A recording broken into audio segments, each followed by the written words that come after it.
What is up, fellas? You guys ready for Super Bowl 59 this Sunday, February 9th?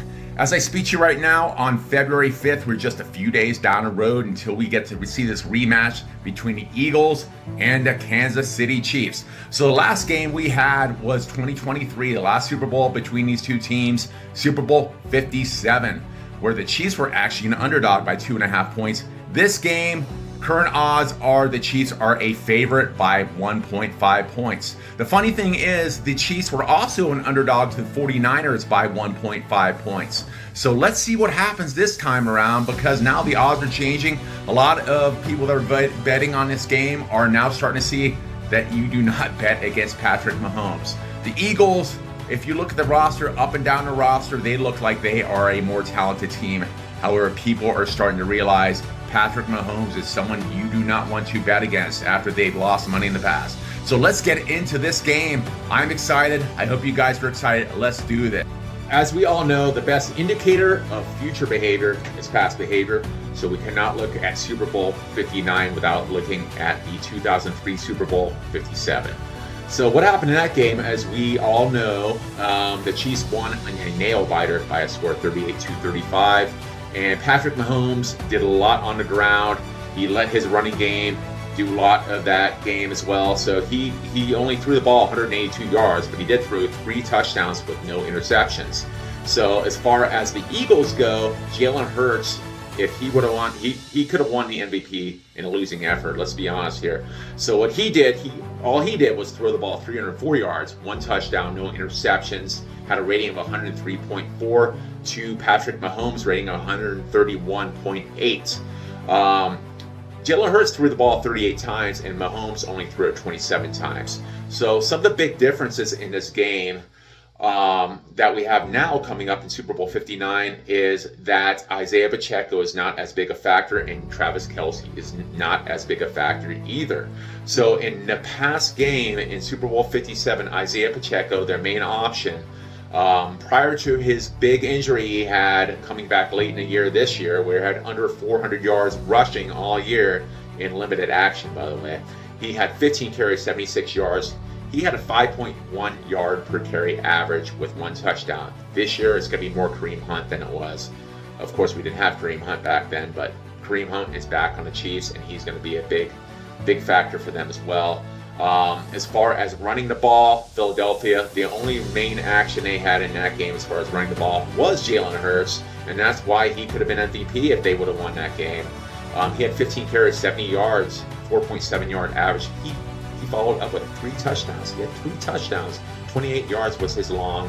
Mahomes also ran the ball effectively, however, 6 carries, 44 yards, 7.3 yard average. All his touchdowns came through the air, however, no touchdowns. Travis Kelce, back then, was a different Travis Kelce.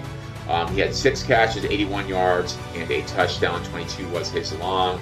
6 for 6 on targets and receptions. The Eagles had Devonta Smith. They still have Devonta Smith. They had A.J. Brown. They still have A.J. Brown. Devonta Smith had 7 catches, 100 yards, no touchdowns, but a 14.3 yard average. A.J. Brown was second on team. 6 catches, 96 yards, 16 yard average, and a touchdown. Both of those players had 45 yard long receptions. Kenneth Gainwell was their leading rusher behind Jalen Hurts. He only had 21 yards, 3 yard average. Everyone else was negligible. Miles Sanders is no longer there. Boston Scott, nope, not there either. So that's not even a factor. However, they still do have Dallas Goedert. Dallas Goedert had a decent game, 6 catches, 60 yards, no touchdowns. So these are all factors. As far as Kansas City goes, they have a whole new receiving corps. So let's go ahead and take a look at the Kansas City receivers. As I was saying, they're not very impressive. The number 1 receiver for Kansas City this year was Travis Kelce. He averaged 8.5 yards per reception, which is more like a running back coming out of the backfield as a safety valve. So basically, Travis Kelce is now a safety valve. He had 823 yards receiving on 97 reception, 133 targets, 3 touchdowns. 38 was his long. So he is now a safety valve. He is not the Travis Kelce of 3 years ago. Last year he slowed down. This year he he went down even worse. So right now he's more of a safety valve, and the number 2 threat is Xavier Worthy, the rookie, the burner. The burner in the end averaged 10.8 yards per reception, 638 yards receiving. He is coming on late. He is becoming more of a threat, but 10.8 yards per reception is not that impressive as an overall figure. That has a lot to do with his running routes, right? He's starting to run better routes. So that is maybe a little bit reduced by how effective he is now as a whole, however. He did have six touchdowns. Noah Gray had 437 yards receiving as the tight end number 2, 10.9 yards per catch and 5 touchdowns. So he was even more impressive than Kelsey in some ways.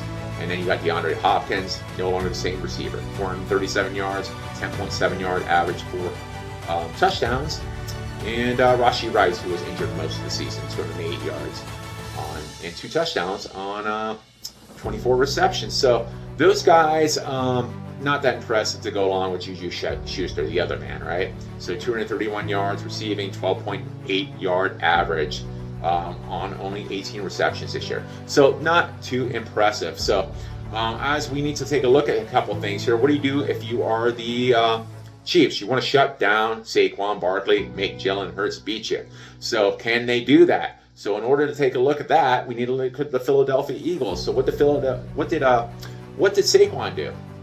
Okay, all Saquon did was run for 2,005 yards, 5.8 yard average, 13 touchdowns, right? Jalen Hurts followed that up with 630 yards on the ground and himself, and 14 touchdowns to go along with his 2,900 yards passing. Not impressive, however, 8 yards per reception or pass completion is pretty impressive to go along with 18 touchdowns and 5 interceptions. So very efficient, 103.7 rating.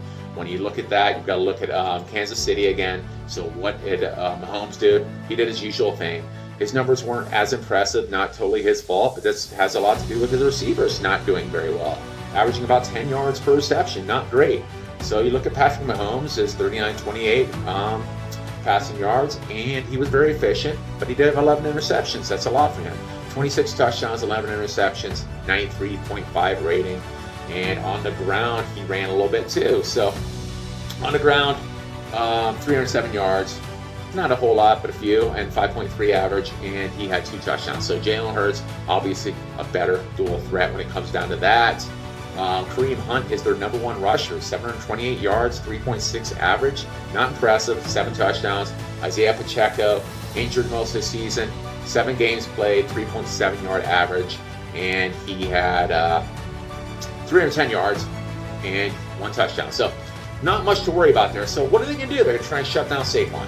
So if they're going to shut down Saquon, we need to take a look at a couple of things. Their defense versus good teams.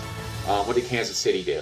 Well, they were ranked number 3 in yards versus efficiency. So what they did here versus the Ravens, Falcons, Bills twice in Week 11 and the championship game, this is what they did. So we know that is pretty impressive overall, averaging 3.8 yards per carry and 102 yards, let's call it, per game. So not too bad, 3.8 yards per carry. That's impressive, right? To keep a team to 3.8. Well, look at the flip side. That is about what the Chiefs are averaging as a team on the season running the ball. So not very effective, right? What did Saquon do? So they're going to try and shut down Saquon. All heat against Green Bay, Tampa, Cleveland, Baltimore, and Green Bay again. Against good defenses, was 125 yards, almost 1 touchdown, 0.81 touchdowns per game, 5.84 yards per carry, which is unbelievable. So he did this against good teams. Kansas City's a good team against run. So even if he has a bad game, what does that mean? 4.5 yards per carry? 4 yards per carry is still better than what Kansas City is doing. So will they be able to shut down Saquon? That is the question. So as far as I'm concerned here, when it comes down to this breakdown of the game here, what will they be able to do? Will they be able to stop Saquon? Well, if they do stop Saquon, will they be able to stop Jalen Hurts? So the main thing to look at as far as that goes is who is going to be on the top receivers for the Eagles. So you got Trent McDuffie. So he's got to cover A.J. Brown, and then he'll switch off to Devonta Smith, right? 2 exceptional receivers. So both receivers are great. If you look at their averages, for the season, 1,079 for A.J. Brown, and 16.1 yards average, which is great. 7 touchdowns. He did this in 13 games. Devonta, 13 games as well.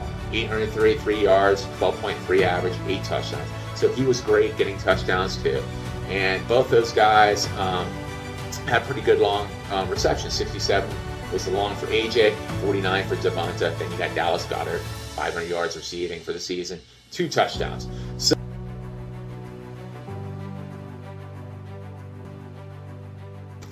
you've got 2 possible outcomes for this game. If you're a Philadelphia Eagle fan, you want Saquon to go off. You want Jalen Hurst to open up the passing game because Saquon is finding lanes and he is effective. So as long as he's effective, you guys can go up by a couple scores. If you can keep the game out of reach for Kansas City, meaning not within 10 points, then you have a good chance to win this game. But it all comes down to Saquon Barkley. Is he going to be effective? Is he going to receive the ball well? We know he's able to do that, but is he able to gash them? Is he going to average more than the 3.8 yards per carry that Kansas City has been giving up to tough rushing teams? They're very effective against the run, but as far as Saquon goes, he's very effective against tough defenses against the run. He averaged over 5.8 yards per carry. If he has a bad game, like I said, it could be 4.5. But does that mean he stops getting his good runs? I doubt it. I think he can get 2 touchdowns this game. If they can go ahead up and keep the lead and keep it up consistently, they can win this game. So if they are not able to do that, then they're in trouble. Kansas City always comes back and wins. Patrick Mahomes, he always finds a way. Andy Reid and Patrick Mahomes, they have that chemistry going. So they keep on winning games, very close games this season. So in a perfect world for the Philadelphia Eagles, they can win this game by something like 37-24, because they are taking off and Kansas City is not coming back from a lot of points from behind typically. If they can consistently score, then that is what we're looking at. Another way to look at it is Kansas City has a great game and Mahomes doesn't give a damn. So Mahomes, if he's able to throw for 3 touchdowns, which he is able to do, and you throw in a touchdown for Pacheco or Hunt, and you get a couple of field goals, that could be a 34-point score, right? They could score about 34 points, not taking into account any 2-point conversions, which we know is a factor these days, but just keeping it simple. Another way to look at it is, so that would be 34 points, and they defeat the Eagles by something like 34-32, something like that, which is very much a Kansas City type winning score. So the Eagles need to be ahead by 10 plus points consistently. That would mean that 34-32, that would be Saquon gets his 2 touchdowns, Hurts gets a rushing touchdown, and they add a field goal, right? A.J. Brown gets one of those touchdowns from Hurts. So this is really a tough one to call. I honestly would like to see the Eagles get another Super Bowl. However, the Kansas City Chiefs want to make history. They want that 3 times in a row Super Bowl. That's never happened, and we don't know what's going to happen here. Anyway, give me your thoughts. Please give me a like. Please give me a subscribe and make some comments here. I'm trying to grow the channel. Hopefully my video has gotten a little bit better since the last few I've done. I'm trying to improve these things consistently. It's a learning curve, but I appreciate it. Thanks and take care and enjoy the Super Bowl, everybody.